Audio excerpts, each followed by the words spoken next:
And I cry in that cell. I cry out to God. And I cry living tears. The heartless, sinister sham. Yes, I cry living tears in that cell. Look, you have dark, and good and have evil.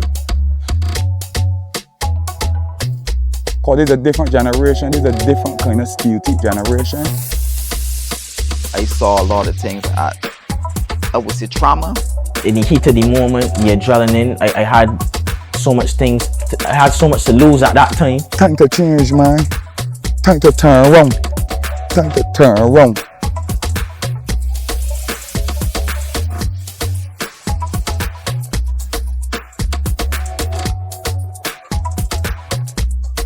But I confessing before you, but I'm confessing before, man.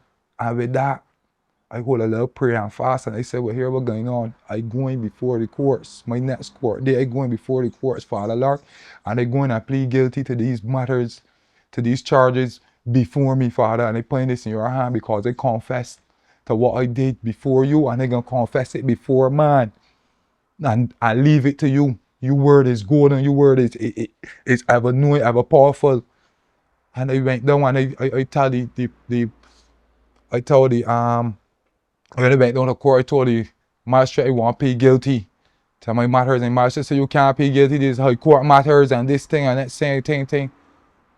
They have a library in jail, when he library and get the law books and read the law, the Magistrates Court Act, and I write out a part of the Magistrates Court Act, and I went back to court on my next appearance to court, and I said, sir, I am here this morning asking you again this morning that I want to plead guilty to my matters that I have in the court, sir.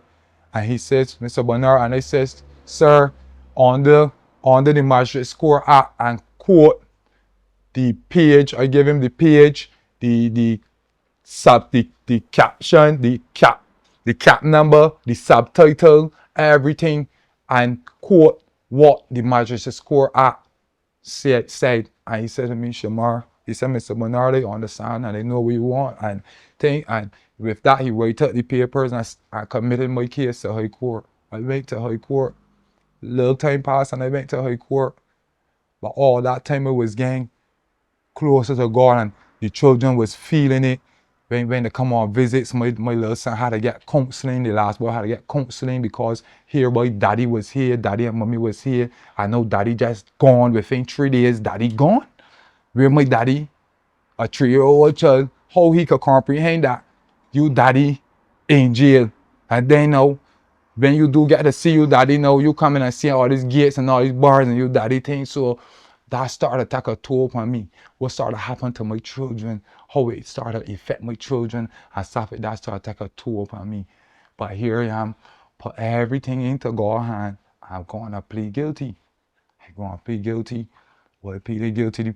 We coming down now, we're going to plead. High court got called, we're going to plead guilty. I'm going to plead guilty. I put it in the Father's hand again. Same time come.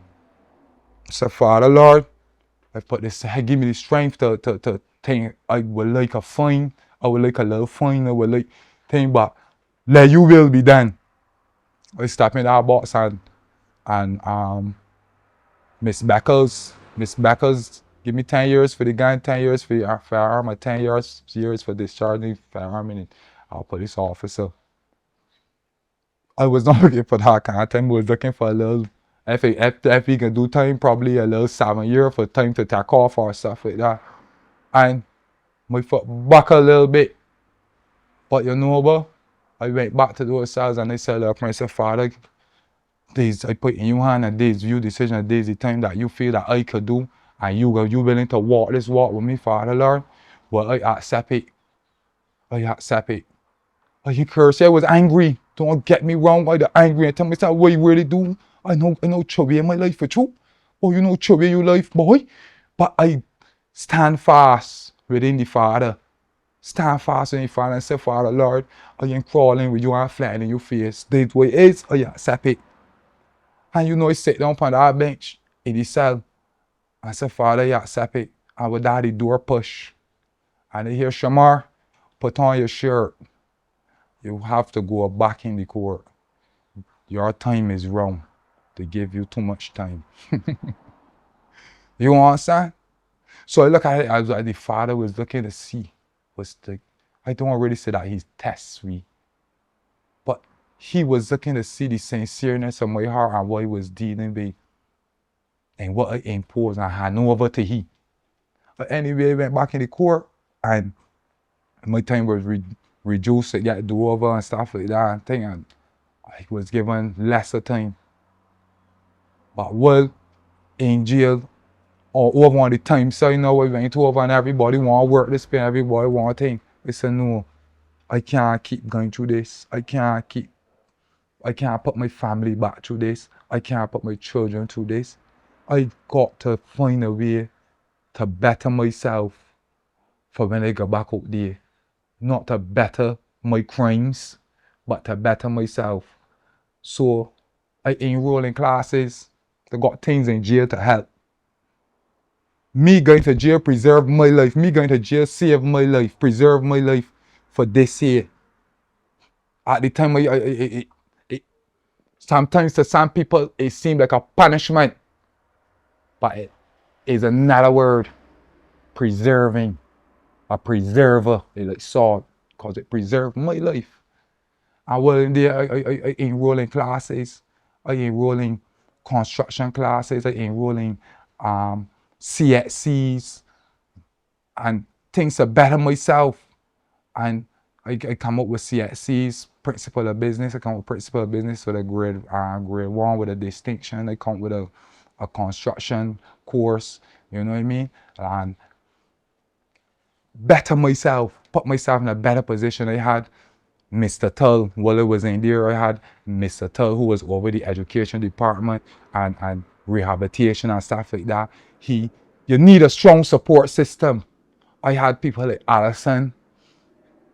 I had a strong support system. I had people that, so, and I learned when I know out there too, if when a genuine and when I really want help, they got people out there willing to help. They got people out there really willing to help. But I come home and I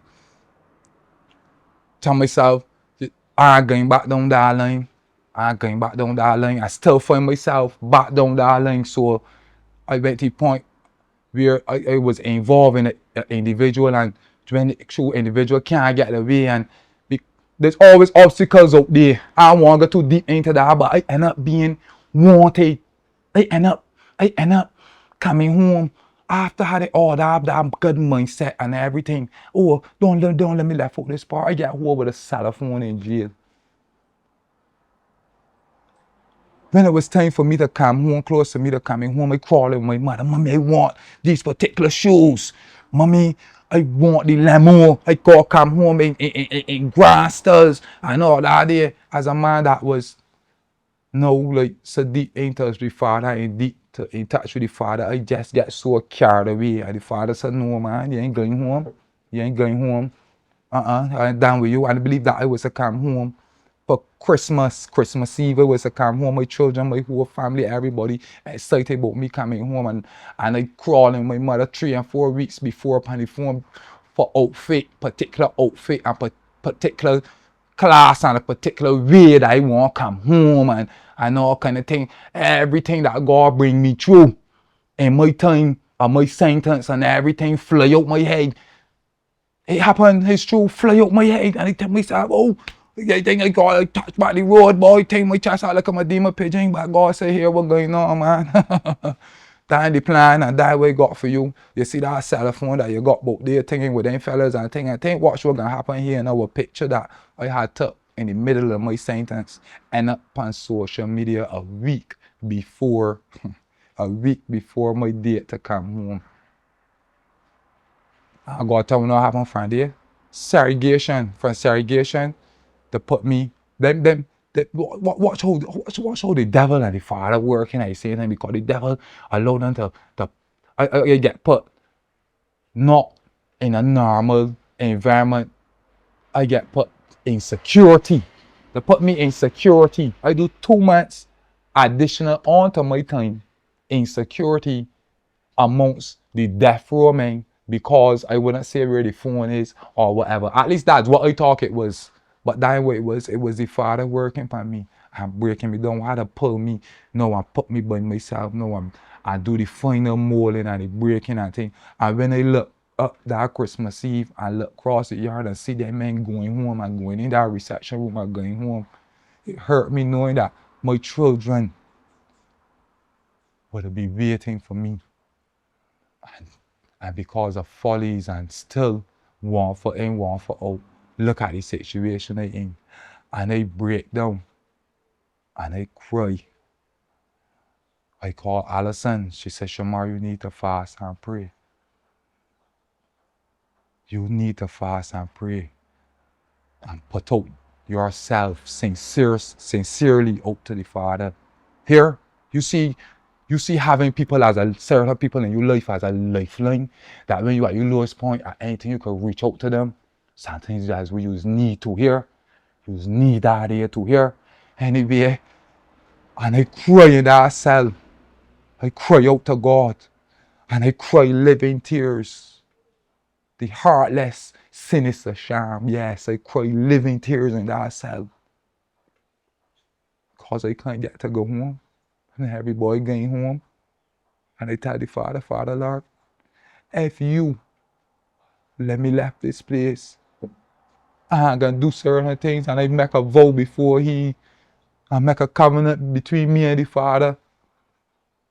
And you know what? The Father reached out and work again and bring me home. I was supposed to get more time added to my time after the 2 months. And the Father said that the chief and the superintendent and nobody can come in the jail. Can they not get in the jail to give me more time? And I end up coming home without the limo, without the shoes, without the thing, and nobody didn't even know he coming home. If I had that, he come home a day. The lady that feel it the most with me through my sentence, I come home in a time of joy for her, a day after my mother's birthday. After all the pain and all the thing, the Father had it lined up for she, not for me. It was a blessed day for her. Because as she's always said, she did jail with me. She just wasn't in the cell. So the Father see she, not me, and bring me home. And you know, I come home and still brought my covenant and my vow to the Father. And the Father carried me to the point where that I was wanted all over social media for a little small thing. But he showed me the look, Shamar, look, you brought you vow and you covenant with me, right? But this what I'm gonna do with you. I can carry you close right back there to the place of torment in your life. The place that is a hell on earth for you. And the man carry me there and then bring me back. I said, Father, Lord, I gotta do this thing the right way. And I plug in from there and I started to do things the right way. I left out the drugs, I left out all the little things that was influencing me and pulling me and derailing me. I left out all the things and said, no, I can focus here now. I big league enterprise. I always had a little business open up, but I never knew to pick them. I get tools, landscaping tools. Fellas, I get landscaping tools and we out there, yeah. Sinister sham. That's a paranoid. If I could do it when I could do it. That all gotta be watching and looking over his shoulder. Yeah. I got a little landscaping business now, though. I got a little farm with chickens. I ain't putting down no more outdoor seeds. I'm waiting 12 weeks. I'm waiting 6 weeks now with my chickens. The same 250 and 350 that I would have put out to buy manure, to buy potash and certain things and savings and certain things to deal with my 12-week crop. Is the same 250 and thing I put in out now to deal with my 6-week crop. So wisen up. We ain't got to turn to marijuana. Marijuana is not the only way out for we out the ghetto. Landing drugs, planting drugs, busting guns, and them kind of things is not the only way out to the ghetto for we. There is legal ways out there, and there is people that are willing to help we. And I thank God, right, for the National Peace Program and the things that Allison and the minister doing. I thank God for the doors that have been opened up by these people. This is not an unforgiving society no more. This society willing to work with we, if we willing to work on ourselves. So don't come telling me, I ain't gonna tell me that they ain't got people out there that still think, but don't come telling me about this unforgiving society and they went jail thing and thing. Because I is a product of somebody that went jail. I went jail. I'm an ex-prisoner. I don't correct myself with that thing. But don't deal with that title. I'm a businessman. But my history, I was a prisoner. I went prison. I do badness. I do things, and I was able to get help. There is avenues out there now to help me here. I was doing my farming. And I started to get problems. And I can't get nobody to carry me for the little feed. I could bet every tenant come and carry me, I got a clear piece of food off the beach. Or I got to chop a piece of badness, they go flood there. It's hard. But you see when they started telling them here, we're going on, man, I can't carry me, say, fill up for this feed. Can't carry me by robbers. Can't carry me here for this bedding. Oh, the chickens no killing, I want to get them down the road. You know, I start hearing my blood in my car. My sawdust, and then I go vacuum up my car. And I think, so you know what I do? I say, Allison, it's hard. I gotta get a vehicle. I gotta get vehicles to think. And you know what Allison said? Shamar, there is a place that willing to help you. There's a place that willing to help young people. There is a place that doesn't care about if you was incarcerated or not. All they care about is that you amount to something. You ever hear about the Barbados Trust Fund? I said, the Barbados Trust Fund? She said, yes, Shamar, you ever hear? I said, Alessandra, no, the Barbados Trust Fund. She said, the Barbados Trust Fund, there to help young people like you that got a vision and but lacking in finance. They got classes and stuff like that could get you mindset and get you in the right place when it kind of business. But I know you already got your distinction in POB. But they got things there that can help you. I said, Alison, you serious? Alison, the jail. She says, Shamar, the people they care now what you in the jail, as long as you genuine and you serious about what you plan, these people gonna deal with you. Here we're going to take this number and go and call this lady and set an appointment. So I say, so done. And the Barbados Trust Fund helped me. I sometimes I can't even believe it. That. You know what I mean? But I learn when I know. I get the help. You understand? I genuinely wanted. The people that getting the money when I hand. Boy, get that for a yard too. What? So you know, I ain't gotta do this here now. Mornings, boy. Let me let them know that early. So if that woman are looking for to trick the people or whatever, waste of time. You understand? If you genuinely want to do something, you genuinely want to build a chicken pen, and somebody to you here, we're going to bring an estimate for the chicken pen. I can you a check to buy the material for the chicken pen. If you really want chicken pen, you really want to deal with chicken, you don't care how the finance come, you want the material to build the pen. So that's how we get to know, and how the people is get to know if you genuine and will you dealing with. You understand? Because I have heard people think, oh, but they must give you a check, they don't give the money you have. What you want money in your hand because you ain't want to do what you say you're going to do with the money. You got ulterior motives. So if you genuine with what you dealing with, right? These people are willing to help you. You understand? Mr. Lane, willing to help. Allison, willing to help. Miss Plummer, Miss Allison Roach Plummer, let's do it properly. You understand? Miss Allison Roach Plummer, Mr. Corey Lane is willing to help. The peace program is willing to help. There are doors open up for us. When they see the farm, when they see what's going on, see that in a match sport thing, who know me, know what I'm saying, it real, as in my past life, I don't really like to dwell into it because it kind of level of shame. It's kind of level of shame to it, to see that I was so ignorant and so, you know what I mean, with myself, real thing. A young man that got so talented and so skillful, you know what I mean, that I waste my years with nonsense. We all don't have to do it. As I said earlier, you can learn from my experience. Telling you, you don't have to go and experience it.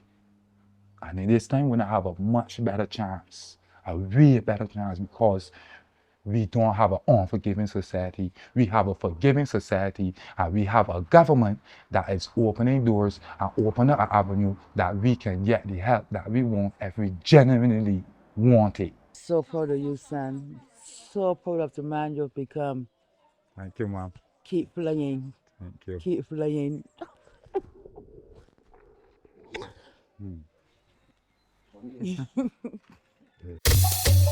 Look, you have dark, and good and have evil. Because it's a different generation, it's a different kind of steel teeth generation. I saw a lot of things at, I would say, trauma. In the heat of the moment, the adrenaline, I had so much things, I had so much to lose at that time. Time to change, man. Time to turn around. Time to turn around.